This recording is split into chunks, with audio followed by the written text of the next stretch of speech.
because I am so over the prima donna that is Ben Simmons. I am so over this guy. Get him the hell out of here. He's not even a clown. And, all I've heard over the last 48 hours, he's misunderstood. You know what? We're all misunderstood, okay? Including myself. We're all misunderstood. But how about this? Doc Rivers yesterday decided, you know what? Done. See you. Get out. You're not engaged. Get the hell off the floor. Get off the court. Remember when you were kicked out of practice? You ever see the movie Hoosiers? When Gene Hackman turns around, he's coaching Hickory, and the very first practice, the young kid's running his mouth, and he's like, when are we going to start? And Gene Hackman's like, that's enough. Get out. Shut your mouth. Shut your mouth. Come back when you keep your mouth shut.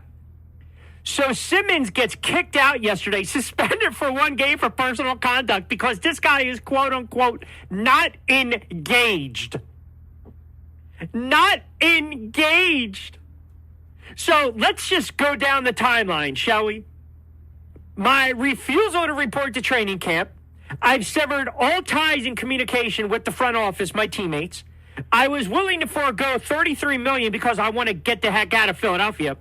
I'm soft as Charmin. I can't take the media. I can't take the fans getting on me because I gave up a bunny against Atlanta at home in Game 7 of a playoff series. I refuse to shoot. I'd rather hang out with the Kardashians. I'd rather have my shooting coach as my brother. I'd rather get all these endorsement deals, but I don't want to put the work in. So Doc comes out yesterday and says, I thought he was a distraction. I didn't think he wanted to do what everyone else is doing. You know what that's saying? That's like layman's terms, get your lazy you-know-what out of here. And don't come back. And this is not about, I hate to break it to people who now want to dig up some of what's transpired in Simmons' life from a personal standpoint. You know what? I got news for you guys. And people might not want to hear this. They just might not. We all deal with stuff. We all have issues. We all have moments. We all have good days and we have bad days. All of us.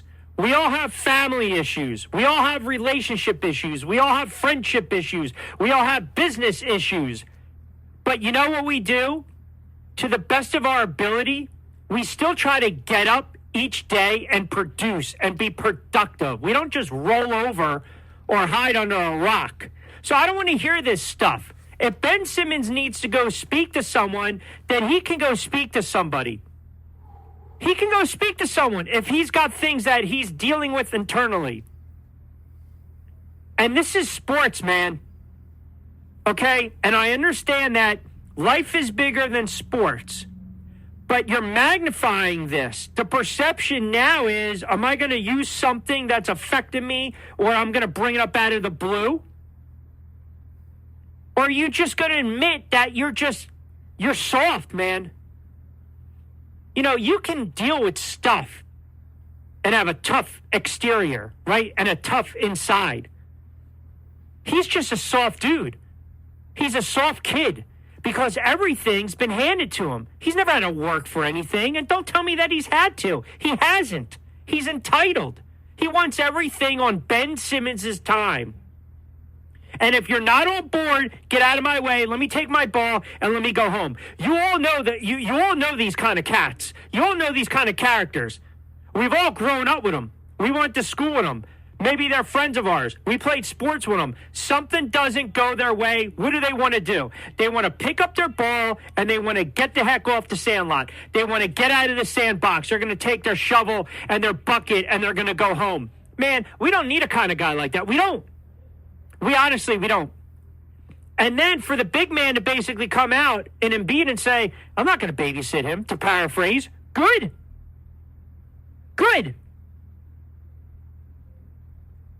Okay? Good. Because like I said, I don't want to hear these excuses anymore. I don't. Every time there's a little adversity, you can't just pick your ball up and go home. It doesn't work like that in life, man. And the narrative, the perception that some people want to push, you're so off base. You're so off base with this. If Ben Simmons eventually comes out, faces the noise, faces the media, and if there's a serious issue going on with him, then get help if you want help. And you know what? Try to be the best person you can be. But I look at him and I see a miserable guy that's not engaged, that just doesn't want to be around the sport or doesn't want to be around the Sixers right now, which is pretty, it's telling, right? But at the end of the day, you know what happens with all the fluff and the smoke and mirrors? The guys like Kyrie, Jimmy Butler, James Harden, in the NBA, and Simmons will always get what they want at the end of the day, and that's out of town. Some athletes turn around and they basically behave badly for attention. And where the Sixers basically set themselves up to fail here was the fact that you have the team's president of basketball operations who was just adamant, demanding 4 first-round draft picks. There's no way I want this guy in the foxhole. I don't.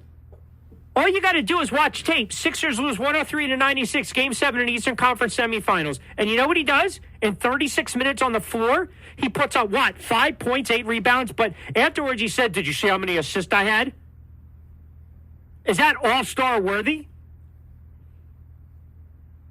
I'm over it. I'm over it. And like I said, you got to work for certain things in life, man. You can't just be handed everything.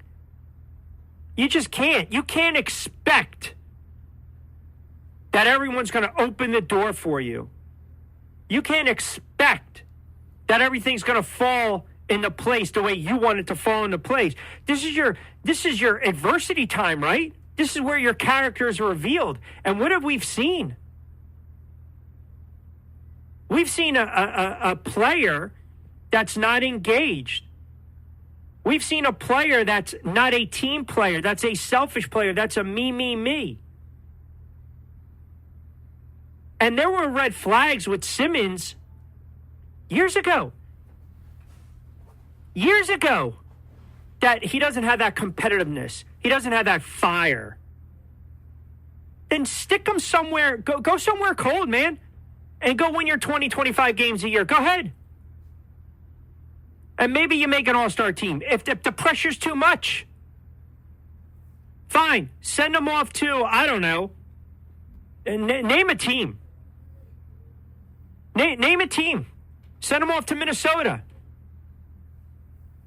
Go ahead. Send them off to, I don't know, Charlotte or Detroit. And then let me see how you like that. Then come back and talk to me. Folks, it's a bad look all around. And I want to separate the two because, you know, I always take, if something's really going on with somebody, then you should welcome the help. But don't use it as an excuse to roll over. And the fact that you're suspended for one game, I can't trust you going forward. I mean, what do you do at this point? What do you do? If he doesn't want to play with Embiid, you know, Embiid can turn around and say, get this guy out of here now. Embiid's got to think to himself, oh, my God, are you kidding me? Yeah, I signed that long-term deal, that max deal. What was I thinking? All this mess right now. My problem is there's too many talented athletes that feel entitled. And they feel, you work with these guys, man. Daddy owns the company. The uncle got them the job. And they feel like they can do whatever they want, whenever they want. It doesn't work like that, man. It just doesn't. It doesn't. So we got a lot of Simmons. We got a lot of NBA. Season tipped off last night. So everyone that was thinking, all right, let's just get rid of the Golden State Warriors and coronate the Lakers out of the Western Conference. And how about the Bucks? You had to love what you saw last night from Giannis and the Bucks last night, who were shorthanded that waxed Brooklyn. I love them 9-1 to repeat. We'll go around the league with Jonathan Marshall at 420.